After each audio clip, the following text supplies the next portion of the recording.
जय हिंद साथियों, आज हम शुरू करने वाले हैं स्टैटिक जीके का सबसे महत्वपूर्ण टॉपिक वाद्य यंत्र। तो चलिए, वाद्य यंत्र 3 प्रकार के होते हैं। पहला वाद्य यंत्र फूंक से बजने वाला, दूसरा वाद्य यंत्र ताल से बजने वाला और तीसरा वाद्य यंत्र तार से बजने वाला।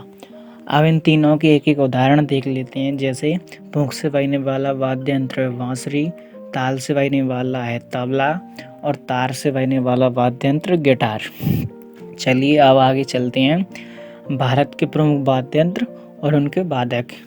सबसे पहला वाद्य यंत्र है तबला, और तबला के सबसे महत्वपूर्ण वादक हैं वो हैं अल्लाह रक्का खान।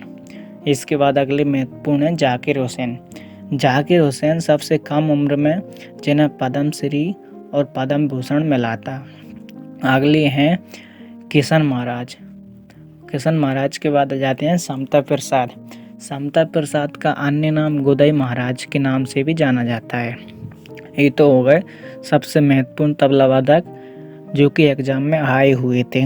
इसके बाद कुछ अन्य तबला वादक भी देख लेते हैं। जैसे पंडित आनंद गोपाल, सुखविंदर सिंह, लतीफ़ अहमद खान, फैयाज खान, स्वप्न चौधरी, अनोखे लाल मिश्र, निखिल ज्योति घोष, तन्मय बोस, विक्रम घोष, संदीप दास, समीर खान, पंडित किशन महाराज, पंडित ज्ञान प्रसाद घोष।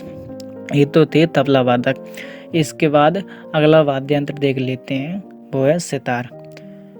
तो सितार के सबसे महत्वपूर्ण वादक हैं वो हैं पंडित रविशंकर, जिन्हें भारत रत्न सन 1999 में मिला और जिन्होंने पद्म विभूषण एवं पद्म भूषण भी प्राप्त किए हैं।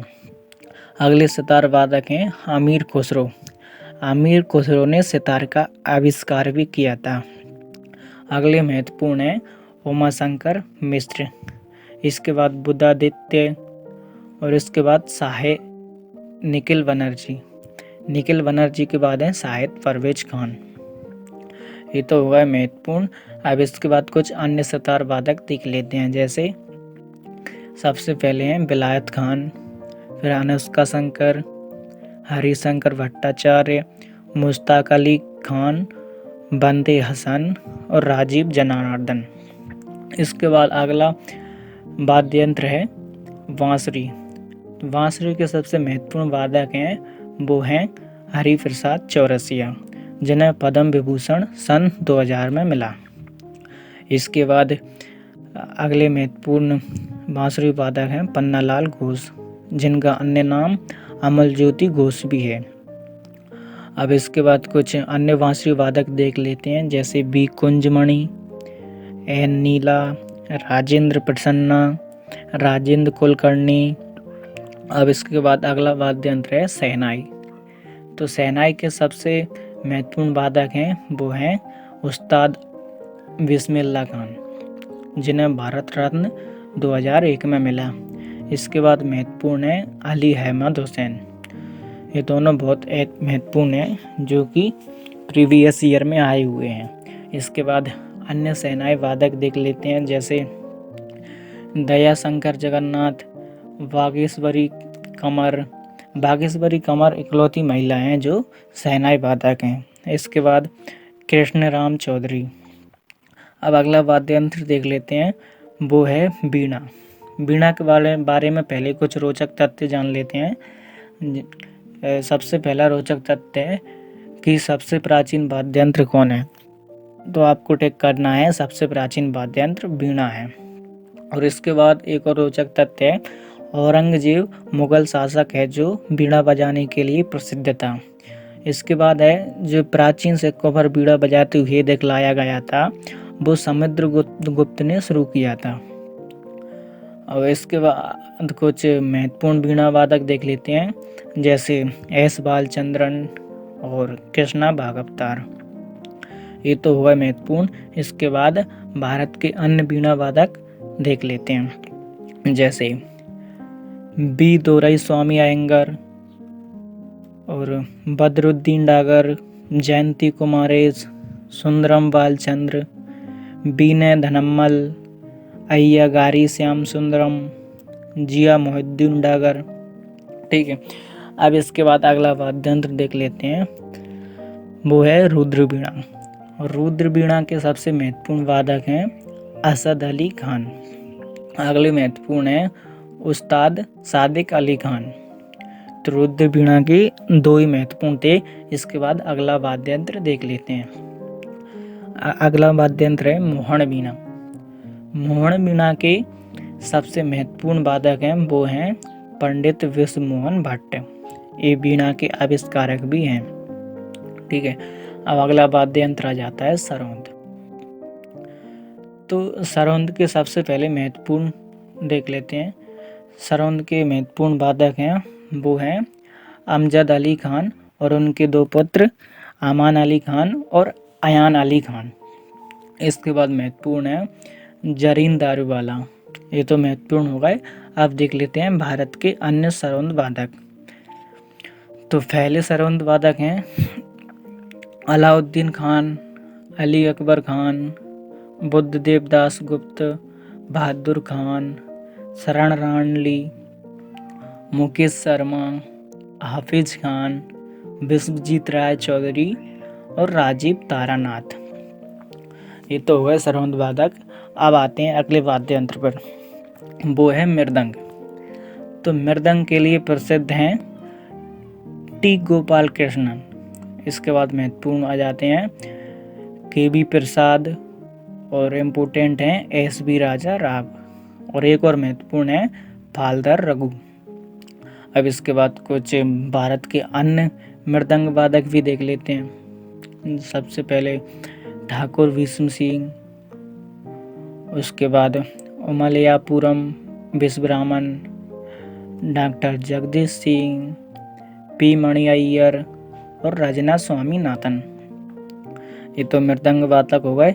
इसके बाद अगला वाद्य यंत्र आ जाता है वायलिन। तो वायलिन बजाने वाले सबसे महत्वपूर्ण हैं गोपाल कृष्णन। इसके बाद एल सुब्रमण्यम, उसके बाद डॉक्टर एन राजन और संगीता राजन और एक और महत्वपूर्ण है बीजी जो। ये तो महत्वपूर्ण हो गए। इसके बाद कुछ अन्य वायलिन वादक भी देख लेते हैं। तो अन्य में हैं एन चंद्रशेखरन, लालगुड़ी जयरामन, कुनकेड़ी वैद्यनाथन और मोहन चंद्रशेखर। ये तो वायलिन वादक हो गए। इसके बाद अगला वाद्य यंत्र है संतूर। संतूर बजाने वाले महत्वपूर्ण हैं पंडित शिव कुमार शर्मा और संतूर बजाने के लिए एक और प्रसिद्ध हैं भजन सोपोरी। भजन सोपोरी और पंडित शिव कुमार संतूर के लिए दो ही प्रसिद्ध वादक हैं। और उसके बाद अगला वाद्य यंत्र आ जाता है फकावज। फकावज के लिए प्रसिद्ध हैं कुणाल पाटिल और तोताराम शर्मा। और फकावज के कुछ अन्य वादक भी देख लेते हैं, जैसे केलुचरण महापात्र। केलुचरण महापात्र मृदंग, तबला और ओडिसी नर्तक, ये तीनों के लिए प्रसिद्ध है। और इसके बाद अन्य फकावज वादक में देख लेते हैं उस्ताद रहमान खान, तोताराम, पंडित भवानी शंकर, ठाकुर लक्ष्मण सिंह, गोपाल दास और छत्रपति सिंह। इसके बाद अगला वाद्य यंत्र देख लेते हैं, वो है घटम। तो घटम में क्या किया जाता है, मटके को बजाया जाता है घासे, घटम या घटा आप समझ सकते हैं। तो घटम के सबसे प्रसिद्ध वादक हैं वो हैं टी.एच. विनायक राम, जिन्हें ग्रामी पुरस्कार भी मिला है। और उसके बाद अगले महत्वपूर्ण घटम वादक हैं ई.एम. सुब्रमण्यम। और उसके बाद अगला वाद्य यंत्र देख लेते हैं, वो है सारंगी।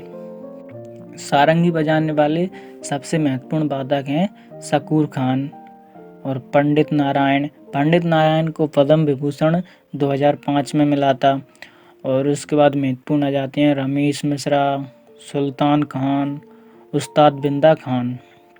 ठीक है, सारंगी के पांचों महत्वपूर्ण थे। इसके बाद अगला वाद्य यंत्र आ जाता है सिमजनी।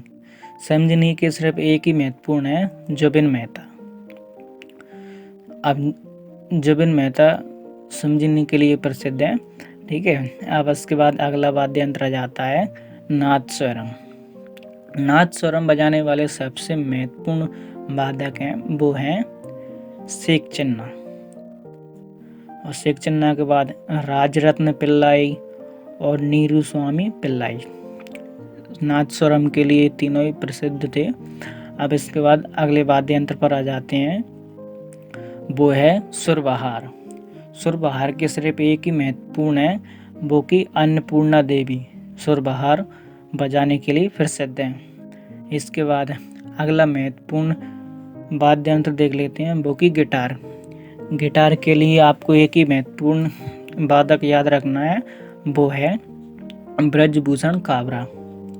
ब्रजभूषण काबरा गिटार बजाने के लिए प्रसिद्ध हैं। ठीक है, तो हमारा वाद्य यंत्र समाप्त होता है। अगर आपको अच्छा लगा हो तो लाइक, शेयर और सब्सक्राइब करें। धन्यवाद।